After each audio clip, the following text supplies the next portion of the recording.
সর্ষে বাটা অনেক সময় তেতো হয়ে যায়, সেই তেতো এড়াতে কি করবেন?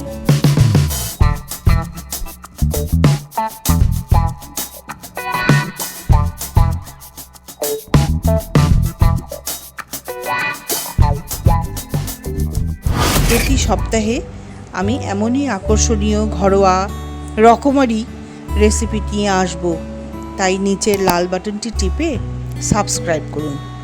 প্রতিবার এমনই ভিডিও আপনার কাছে প্রথমেই পৌঁছে যাবে। সর্ষে বাটার সময় এক বাটাতে সব দানা যদি ভেঙে না যায় তবে তেতো হয়ে যায়, তাই চেষ্টা করুন এক বাটাতে করার।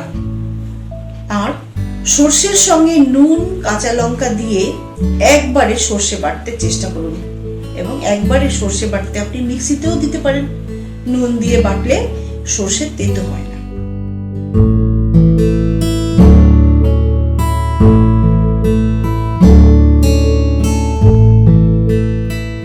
আপনি কি আমার এই চ্যানেলটি সাবস্ক্রাইব করেছেন? যদি না করে থাকেন তবে এখনই করুন। প্রতি সপ্তাহে এমনই রান্নাঘরের ট্রিক্স অ্যান্ড টিপস সবার আগে আপনার কাছে পৌঁছে যাবে। টিপসটি যদি ভালো লাগে তবে লাইক ও শেয়ার করুন। কেমন লাগলো জানাতে কমেন্ট করুন।